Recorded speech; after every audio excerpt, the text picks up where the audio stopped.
Red zone जिले हैं हमारे यहाँ। 9 जिले रेड जोन हैं, 19 ऑरेंज और 23 ग्रीन हैं। तीनों के लिए हमने अलग अलग व्यवस्था की है। रेड जोन से कोई नहीं आएगा, कोई नहीं जाएगा, वहां आर्थिक गतिविधियां प्रारंभ नहीं होगी। ये हम व्यवस्था कर रहे हैं। उस पर भी कंटेनमेंट एरिया के बाहर तो कोई नहीं आएगा, ये हमने व्यवस्था की है, क्योंकि हमारा काम संक्रमण को रोकना पहला काम है। और ये संक्रमण रुकता तभी जब संपर्क की चेन को हम तोड़ दें।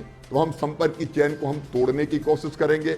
ऑरेंज जोन में केवल कंटेनमेंट एरिया छोड़ के बाकी सब जगह हम दुकान खोलने से लेके, जो दुकानें नहीं खोलना है, सिनेमा घर जैसे, अलग अलग मॉल जैसे, उनको हम प्रतिबंधित करके बाकी एक्टिविटी हम चालू कर देंगे। वहाँ निर्माण के काम भी ग्रामीण क्षेत्रों में तो कोई दिक्कत नहीं है, व्यापक पैमाने पर हम शुरू कर देंगे। अभी भी फसल खरीदी का काम व्यापक पैमाने पर चल रहा है। अब तक हम 32 लाख मीट्रिक टन से ज्यादा गेहूं किसानों से खरीद चुके हैं, लाखों किसानों से। चना, मसूर और सरसों की खरीदी भी हमने शुरू कर दी है। इसमें भी कई लोगों को बहुत रोजगार मिलेगा। लेकिन रेड जोन को छोड़ के हमने उन इलाकों में ये काम प्रारंभ किए हैं, तो कई लोगों को इससे रोजगार मिलेगा।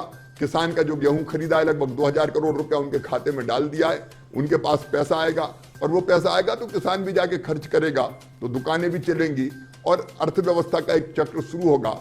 तो हम रेड जोन में आर्थिक गतिविधियां शुरू नहीं करेंगे।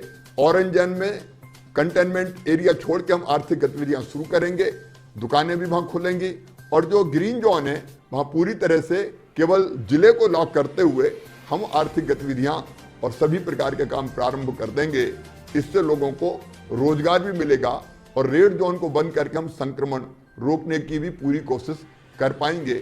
एक चिंता हमारी और है कि जो मजदूर आ रहे हैं, हालांकि उनकी पूरी स्क्रीनिंग होती है, लेकिन 2-3 जिले ऐसे हैं कि जो बाहर से मजदूरों के आने के कारण जहां हमारे पॉजिटिव पेशेंट आना शुरू हो गए, उनका विशेष रूप से ध्यान रखेंगे।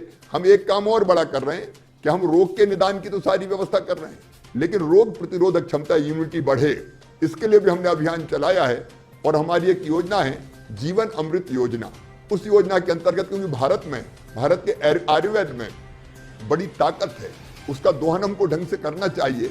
और इसलिए जो काढ़ा, जिसके बारे में माननीय प्रधानमंत्री जी ने भी आह्वान किया था कि इस काढ़े को पीना चाहिए, 1 करोड़ परिवारों तक ये काढ़ा हम पहुंचा रहे हैं। इस काढ़े में तुलसी का पत्ता डाल के उबाल के जब आधा रह जाए तो उसको पिए, इससे रोग प्रतिरोधक क्षमता बढ़ती है। हमने एक योजना और जीवन शक्ति योजना शुरू की रोजगार देने के लिए। शहर की जितनी मेरी बहनें हैं, उनका हमने ऑनलाइन रजिस्ट्रेशन किया है और उनको मास्क बनाने का काम दिया है।